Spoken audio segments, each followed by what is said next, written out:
sheria za kimataifa, kikanda na ibara 14 ya katiba yetu inampa kila binadamu haki ya uhai na ulinzi wa haki hiyo na jamii. Haki hiyo inaweza kunyimwa tu kwa taratibu iliyowekwa na sheria.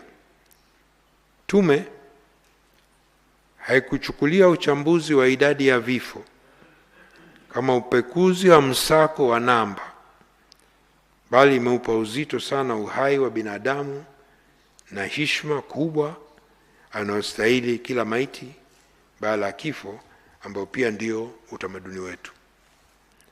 Kwenye tathmini yake, tume imezingatia vyanzo vingi vya ushahidi, ushauri wa kitaalamu na taarifa, zikiwamo kutoka kwa wafiwa, waathirika, wahudumu wa afya mahospitalini. Imechambua taarifa kutoka Wizara ya Afya, vituo vya afya vya binafsi, ngazi ya taifa, mkoa na wilaya na maeneo mengine, na zile za hospitali binafsi. Tume ilipokea pia vibali vya mazishi kutoka kwa familia, na vyanzo vingine ni wakala wa usajili, ufilisi na udhamini RITA yenye mamlaka ya usajili wa vifo, mamlaka ya maabara ya mkemia mkuu wa serikali yenye jukumu la uchunguzi wa kisayansi ya jinai inayohusiana na uchunguzi wa vinasaba, halmashauri za miji na mikoa na maoni ya wataalamu wa patholojia na fani nyingine. Tume pia imepata fursa ya kuhojiana moja kwa moja na waganga na madaktari bingwa 80 wa sekta ya umma na binafsi katika mikoa 11 iliyotembelewa na tume, sambamba na picha mnato na mjongeo zilizothibitika kuwa na ukweli.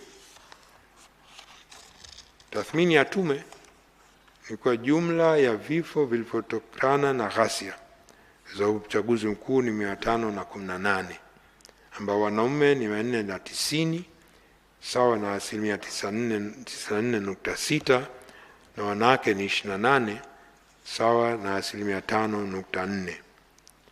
Wingi kati ya vifo hivyo vilikuwa sio vya kawaida, yani unnatural. Vifo vya kawaida sio kisheria, vifo sio halali, sio unlawful. Kifo unlawful ni mahakama peke yake ndio kinakibaini, lakini kwa upimaji na sheria ya uchunguzi wa vifo inatambua vifo ambavyo sio vya kawaida, unnatural, na sheria nchi nyingi ni hivyo hivyo. Kuna vifo vya kawaida, uzee, vifo unnatural sio vya kawaida, ndio vilivyobainika hivyo.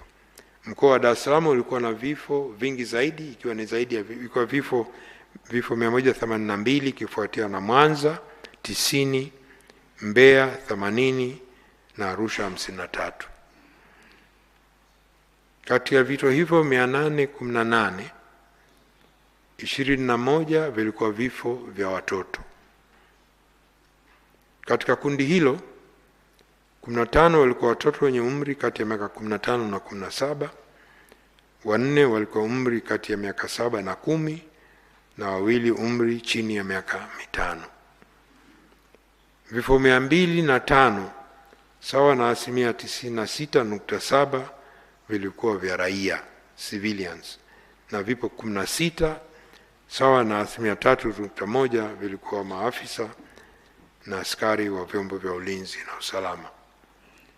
Kati ya watu 518 waliofariki, 373 walifikishwa hospitali wakiwa wamefariki, na majeruhi 121 walifariki wakati wanapata matibabu kwenye hospitali, na maiti 24 bado hazina taarifa kamili.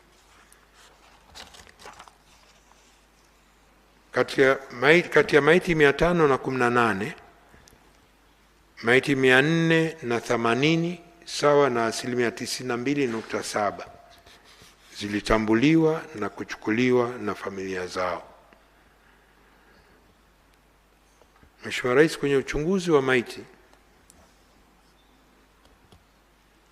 postmortem chini ya sheria ya uchunguzi wa vifo wenye mashaka ulifanyika katika hospitali mbalimbali za rufaa Dar es Salaam na huko mikoani. Uchunguzi huo zilifanyika dhidi ya maiti 260. Maiti nyingine hazikufanya uchunguzi kwa kukosekana kwa ridhaa za ndugu na familia ambao walitaka kuchukua maiti za ndugu zao kwa haraka ili wakazike.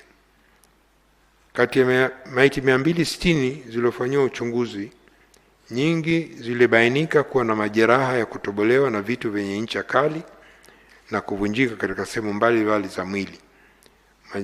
Majeraha hayo yalisababishwa kupoteza damu nyingi, hivyo kusababisha vifo hivyo. Nyingine aidha, kuna maiti 21 hazikuonyesha aina yote ya majeraha na maiti 6 zilikuwa na majeraha ya moto. Maiti ambazo hazikuchukuliwa na ndugu. Maiti 485 katika maiti 118 zilitambuliwa na kuchukuliwa na ndugu zao kutoka vituo vya afya kwa ajili ya mazishi. Lakini maiti 6 tu ambazo hazikutambuliwa na hazikuchukuliwa. Kati ya hizo maiti 6 zimezikwa kwa mujibu wa kanuni za utupaji wa taka na mabaki ya miili ya binadamu na mamlaka za serikali za mitaa, ambao ndio utaratibu, ndio sheria nchini. Kuna maiti 3 tu ambazo bado zipo lakini zimefanyiwa uchambuzi wa kinasaba. Hizo ziko bado mkoa wa Dar es Salaam, bado mpaka leo ziko hospitali ya Muhimbili. Uchunguzi wa vinasaba pia ulifanyika kwa maiti 274 kwa lengo la kuchukua taarifa za kutambua maiti kwa usahihi.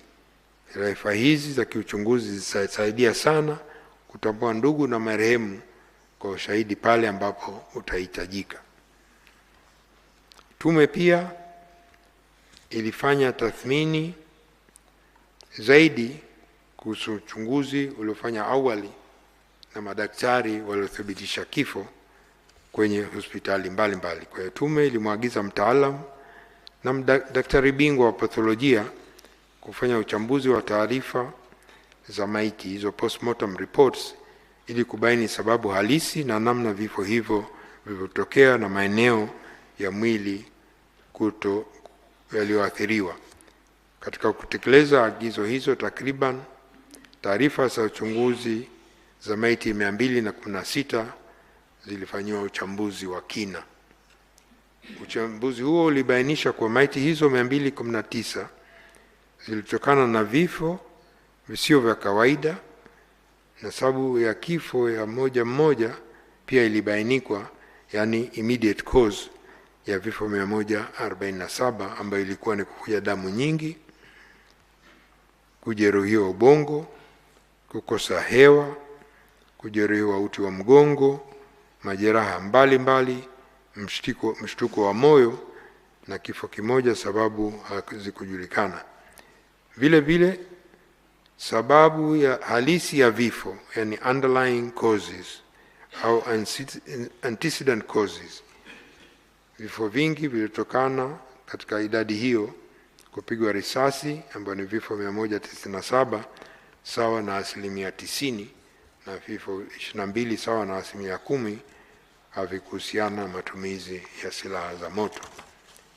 Taarifa ya uchambuzi wa wataalamu inabainisha kwa maiti 166 zilikuwa na majeraha ya sehemu ya mkono na miguu, na maiti 36 zilikuwa na majeraha sehemu ya kifua na tumbo, na maiti 12 zilikuwa majeraha sehemu ya kichwa na shingo.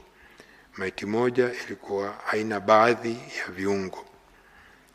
Hata hivyo, kutokana na mazingira ya ghasia pamoja na madai ya baadhi ya mashahidi, idadi hiyo ya vifo iliyobainiwa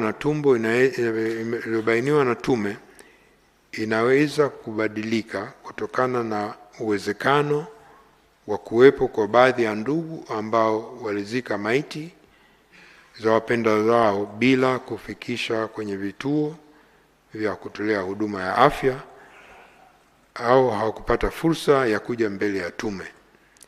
Vile vile inawezekana kulikuwa na majeruhi ambao waliamua kutibiwa nje ya mfumo rasmi na wakafariki bila taarifa zao kufikishwa panapostahili.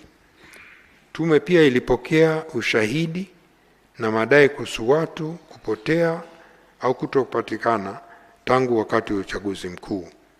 Kwa kuzingatia ufafanuzi uliotolewa kwa idadi ya vifo hiyo 518 kwenye ripoti ya tume, inaweza ikawa sio kauli ya mwisho, not final and conclusive. Tathmini ya tume kuhusu vifo. Tume inatambua kuwa vifo vimeacha pengo kubwa katika familia na jamii na kuathiri kwa kiasi kikubwa nguvu kazi ya taifa. Madhara yaliyotokea yanasababisha baadhi ya familia kupoteza utegemeo lao kuu na hivyo kuziweka familia hizo hali ya utegemezi wa kiuchumi na kijamii. Tume pia imepokea ushahidi kwa watu 39 ambao inadaiwa walifariki au kupotea, ikiwemo baadhi ambao awali inasemekana miili yao ilionekana kwenye hospitali au vituo vya afya na kutambuliwa, lakini ndugu zao baadaye miili hiyo haikuonekana tena, na wengine walisema kuwa walizika nguo za marehemu ili kuhitimisha misiba. Hii ni moja ya jambo muhimu ambayo tume imetoa mapendekezo ili ifanyike kazi mapema iwezekanavyo. Tume pia ilipokea madai kutoka kwa waathirika na mashahidi wengine kuhusu watu kupigwa risasi, kujeruhiwa au kuuawa katika maeneo ambayo hayakuwa na ghasia na vurugu. Kuna madai ya watu kupigwa risasi kwenye makazi yao, ikiwa pamoja na ndugu, ikiwa pamoja na ndani ya nyumba au sebuleni au ndani ya maduka. Hizi ni tuhuma nzito zinazoashiria uwezekano wa matumizi ya silaha za moto kinyume na miongozo na kanuni za kimataifa, kikanda na kitaifa, na kuhusu matumizi hayo ya moto. Hili ni jambo jingine linalohitaji kufanya upelelezi wa kina, na tume imeleta mapendekezo kwa mamlaka ya Mheshimiwa Rais. Mheshimiwa Rais, niseme kidogo kuhusu majeruhi. Tathmini ya tume inaonyesha kuwa hadi kufikia 31 Machi mwaka 2026, majeruhi waliokuwa wamehudumiwa katika vituo vya afya vya umma na binafsi walikuwa ni 2390. Kati yao raia civilian walikuwa 2270, 95%, na maafisa na askari wa vyombo vya ulinzi na usalama 120, sawa na 5%.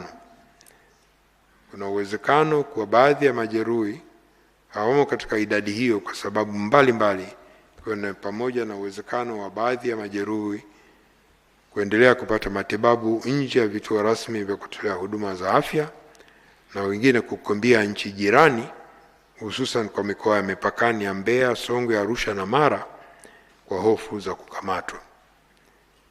Majeruhi waliopata majeraha makubwa walikuwa 219, sawa na 9.2% ya majeruhi wote.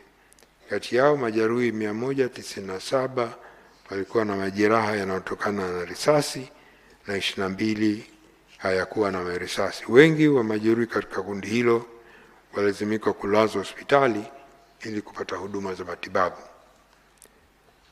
Aidha, majeruhi 2171 walipata majeraha madogo ambayo walipata huduma na kuruhusiwa. Kati yao majeruhi 833 walikuwa na majeraha yaliyotokana na risasi katika sehemu chini za mwili, wakati majeruhi 126 walikuwa na majeraha sehemu ya juu ya mwili, na uchunguzi wa kitabibu kwa majeraha wote ulifanyika kwenye vituo vya umma na huduma za afya, na majeraha wote hao waliopata huduma kulikuwa hakuna ushahidi wowote wa mtu yoyote katika hao ambayo aliteswa. Lakini pia Mheshimiwa Rais, kulikuwa na madai ya kuwepo makaburi ya halaiki. Kulikuwa na madai hayo kupitia vyombo vya habari vya kimataifa na mitandao ya kijamii kusuwepo kwa makaburi halaiki eneo la makaburi ya Kondo, Kunduchi, manispaa ya Kinondoni, Dar es Salaam. Tume imefanya uchunguzi ikiwa ni pamoja na kutembelea na kukagua eneo la makaburi, kufanya mahojiano na kupata taarifa ya afisa msimamizi wa makaburi hayo kutoka manispaa ya Kinondoni na kuchukua ushahidi wa wasimamizi wa makaburi ya Kondo. Tume pia imeshirikisha wataalamu mbalimbali ili kufanya uchunguzi wa kisayansi kuhusu madai hayo, ikiwa pamoja na picha za satellite iliyotumika kuleta madai hayo. Maoni ya wataalamu hao, wakiwemo wa uchambuzi wa mbalimbali wa mifumo ya taarifa za kijiografia, remote sensing and geographical information system, ni kwa madai hayo hayakuweza kuthibitishwa. Lakini tume pia ilifanya ukaguzi na kubaini kwa eneo la makaburi ya Kondo linazungukwa na makazi ya watu na ambayo bado linatumika kwa shughuli za kilimo cha msimu na lina ulinzi muda wote. Kutokana na ushahidi na uchunguzi wa tume wa uandani na kuzingatia hali ilivyoonekana katika eneo la makaburi hayo pamoja na taarifa za wataalamu wa uchunguzi wa kisayansi, tume imebaini kwa madai ya kuwepo kwa makaburi halaiki eneo la Kondo hayakuweza kuthibitika. Madhara ya kiuchumi. Madhara makubwa ya kiuchumi yaliyotokea ni yale yanayohusu mali za watu binafsi na mali za serikali kuharibiwa. Tume imebaini kutoka vyanzo mbalimbali kuwa mali iliyoharibiwa ina thamani ya bilioni 125 shilingi 125 bilioni. Kati ya mali hizo, mali za sekta binafsi ambayo ni watu binafsi, vituo vya mafuta, CCM na benki zina thamani ya bilioni 89 sawa na 71.2, na mali za umma ambayo ni mali za serikali na taasisi kama zile shule, TRA, mahakama, polisi, DART, TANROADS, TANESCO, TTCL zina thamani ya shilingi bilioni 36 sawa na 28.8. Lakini sekta binafsi ndio imepata madhara makubwa kuliko sekta ya umma. Ushahidi na waathirika wengi waliopoteza mali binafsi unaonyesha machungu waliopata na wanaendelea kuwa nayo. Mfano mmoja ni mstaafu alieleza tume kwa kusema haya: baada ya kustaafu nilikwenda Equity Bank Tanzania kwa ajili ya mkopo wa gari la kufanya biashara kiasi cha milioni 180 kabla ya riba. Nikanunua tipa la mchanga lenye namba ya usaili ambapo kila mwezi nilikuwa narejesha milioni 6.9. Gari hilo baada ya kuinunua ilikuwa inaegesha kwenye eneo la TANROADS Kimara Temboni baada ya kazi. Tangu gari hilo ninunue ilifanya kazi kwa miezi miwili tu, na tarehe 29 Oktoba wakati wa ghasia ya uchaguzi mkuu, eneo la kuegesha magari la TANROADS lilivamiwa na gari yangu ikawa imechoma moto na kuteketea kabisa. Nimejaribu kupata msaada kwenye bima, ila imeshindikana kwa kuwa nilikuwa na bima ya kawaida kubwa comprehensive na sio bima ya majanga ya kisiasa, political risk insurance. Mjasiriamali wadogo pia na wakati walipora na kuibiwa mali zao zenye thamani ya bilioni 1.6 Shahidi mmoja kutoka Tegeta alieleza haya: mimi ni mfanyabiashara wa simu.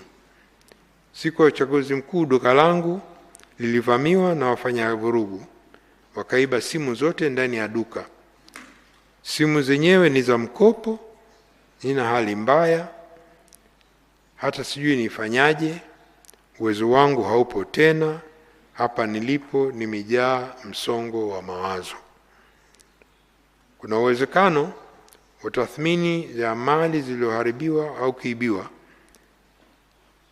kutoka kundi hili kuwa ni kubwa zaidi kutokana na changamoto za utunzaji wa kumbukumbu na taarifa za biashara na wajasiriamali hao.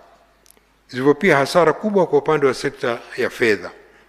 Kwa mfano, jumla ya shilingi milioni 621.7 ziliporwa na kuibiwa katika ATM Vyoto Motela ya mabenki makubwa matatu: CRDB, NMB na NBC. Sekta nyingine zilizoathirika kiuchumi ni kushuka kwa masoko ya fedha, mabadiliko ya mzunguko wa fedha, usafiri na usafirishaji na utalii. Kwa mujibu wa taarifa ya Februari 2025 ya kampuni ya kimataifa ya kutathmini kiwango cha nchi kuaminika katika kukopa, yaani Moody's, kiwango cha Tanzania cha kuaminiwa katika kukopa, credit rating, kimebaki katika kiwango cha B1. Hali hiyo inaifanya Tanzania iendelee kuaminika na wakopaji kama ilivyokuwa kabla ya uchaguzi mkuu. Aidha, wachumi waliokutana na tume walisisitiza kwa iwapo viashiria vya kisiasa, political risks, havitashughulikiwa ipasavyo, kiwango hicho kinaweza kushuka. Kwa mujibu wa Benki Kuu, uamuzi wa Mheshimiwa Rais kuunda tume ya uchunguzi ilikuwa ni uamuzi mzuri na wakati, na kwa kiasi ni muhimu, ulikuwa muhimu, chanzo muhimu cha kujenga imani kwa uchumi wa Tanzania. Madhara mengine ambayo tume ilielekeza kuchambua ni madhara ya kisaikolojia.